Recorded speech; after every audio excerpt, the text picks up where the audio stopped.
This is Press Pass, your all-access pass to an extra Meet the Press conversation.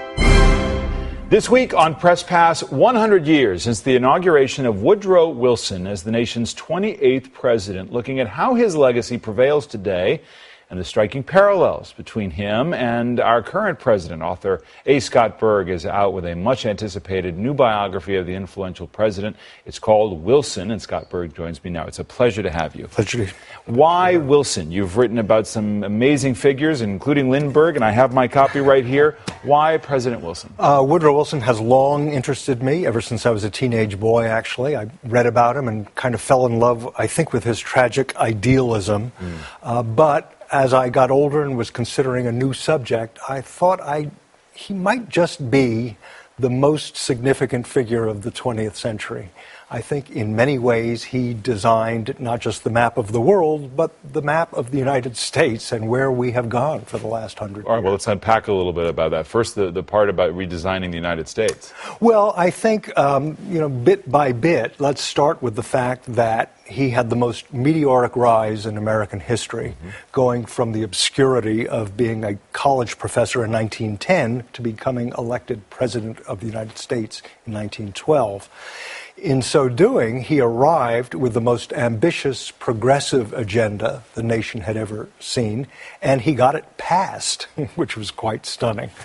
And along the way, he really changed the role, the power of the presidency. And how did he do that? He did that largely through rhetoric. He was a wonderful speaker. He also did it because he was, I don't want to hold this against him, but he was the most educated president we've ever had. He's the only PhD president we've ever had. He had a law degree in addition to that. He had written 12 books on American history, governance, and so forth. So he came in really knowing how the system works. Everybody in Washington thought he might just be a stiff academic who couldn't get anything done, but he proved to have pretty sharp elbows. Right, and he worked Congress really hard, which is something you write about, and there's maybe a lesson there for President Obama, who's criticized, especially in this current context over Syria, of not working Congress hard enough. I think this is Wilson's greatest strength. He arrived with a firm conviction that the executive branch and the legislative branches should cooperate. And I mean that quite literally. They should cooperate the government. And as a result of that, Wilson became the first president in over 100 years to show up at Congress. You know, we make a big ritual each year now of the State of the Union address. Wilson was the first one to bring that back and to show up and do it. Nobody since Adams had done that. Wilson called 25 joint sessions of Congress while he was president. Whenever he had an important measure, even if it was tariffs, he would come in and call the two houses and say, gentlemen, here it is. Now let's work on it. And then he would retire to a little room in the Capitol that no president had used before or since, called the President's Room, where he would just sit there and have office hours and basically twist arms and grab senators when they walked off the Senate floor. The modern parallel, just for what we're seeing this week, Obama dealing with a threat from Syria and not getting the congressional backing for a military strike. You've written about the parallel already between these two presidents. It's stunning to me. I mean, the week's events, it was really watching Woodrow Wilson in many ways, I thought. I was very mindful when this whole debate broke out. A lot of Obama's opponents were accusing him of being wishy-washy, going too slow, whatever. All these things I thought were very Wilsonian. He was being very reasoned about it. First of all, Wilson always believed if you give things a little time, if a little air gets in, who knows, another solution might go forth. Who knows, maybe Russia and Syria will start talking and come up with a plan. This couldn't have happened had we just kind of lurched into an attack. And yet he's known in a more passive way by pursuing a League of Nations, which became kind of too much deliberation, not enough action. And here you have the president saying this week that it's the United States that is exceptional. It's the United States that is the anchor of global security. And Wilson did believe some of that. Well, Wilson believed a lot of that. And I think we have to state unequivocally that all our American foreign policy to this day goes back to one sentence in one speech Woodrow Wilson gave on April 2nd, 1917, when Wilson said to the Congress and to the world must be made safe for democracy. And virtually every decision we have made, for good or for bad, in the last 100-plus years, all stems from that single statement. What is American responsibility? Right. And yet, again, I come back to the League of Nations, where part of his legacy is that of too much passivity, right?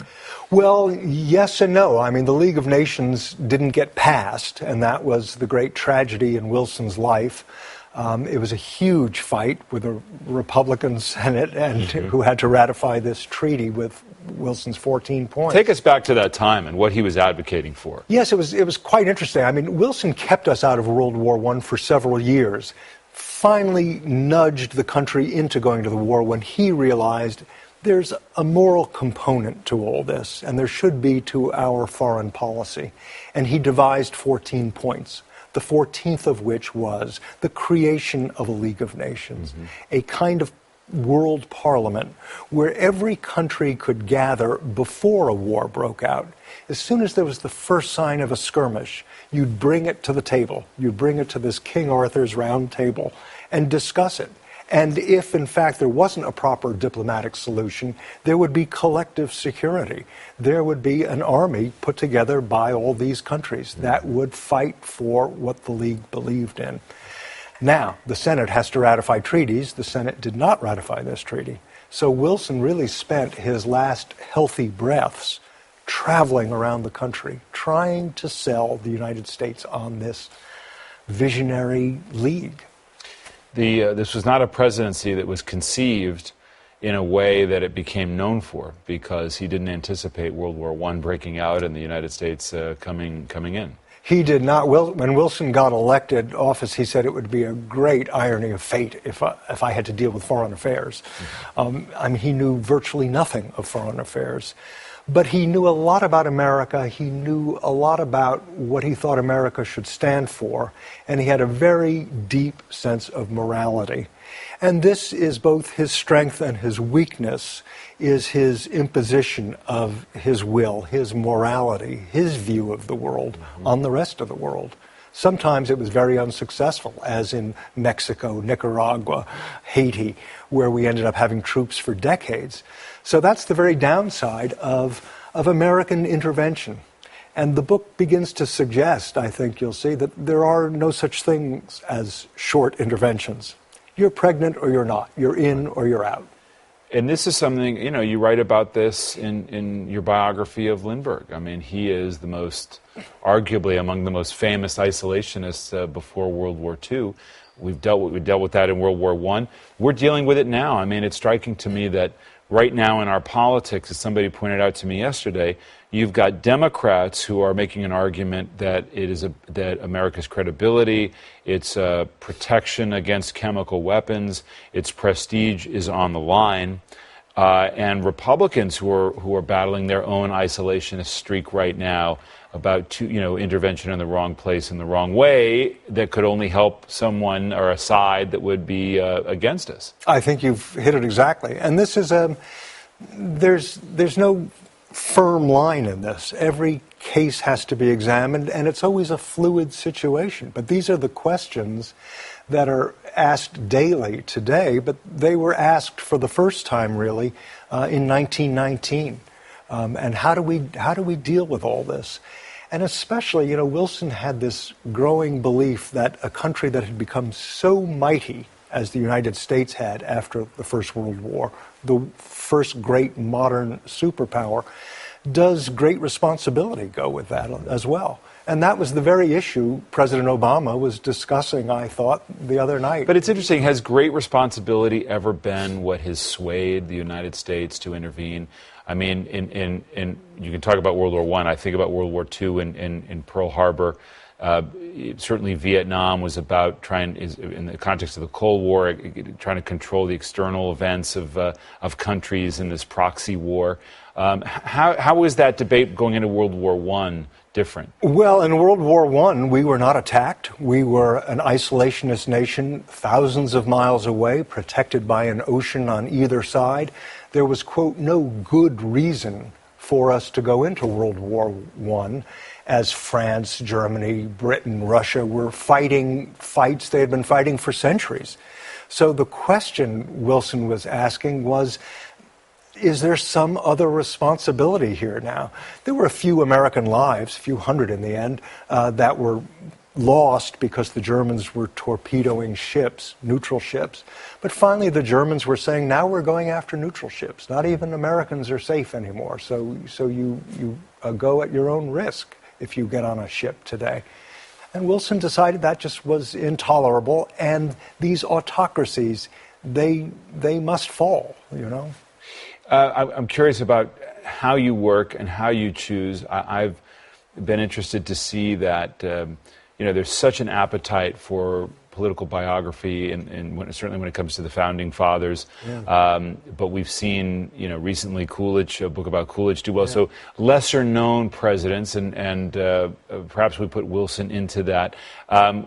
Describe, first of all, your dedication, 13 years to Wilson. Yeah. Describe this appetite in the country for more, to understand more about these figures. Yes, well, my appetite, I should say, is actually, this is my first political figure. In fact, my beat is 20th century Americana. So I've written about an American book editor and a filmmaker, and Charles Lindbergh, who is America's first modern celebrity and the great icon of American aviation. I wanted to write about a political figure, and I think there's a great hunger, especially as we've become, I think, a far less trusting nation. And there's so much media now covering every beat. We, I think, want to know, how did we get here? Mm-hmm. I think there's a real hunger for that. And I kept thinking of Wilson because literally everything that is going on in the world today, and I say this now, I felt this 13 years ago, really went back to Woodrow Wilson.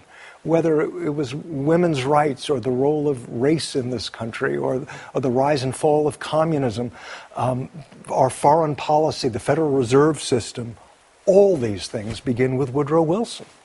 Fascinating. The book is Wilson. Scott Berg, great to have you here. Thank you. I love your beat. So keep on going. Welcome to it. Welcome to it. Thanks so much. Thank Appreciate you. it. Appreciate it.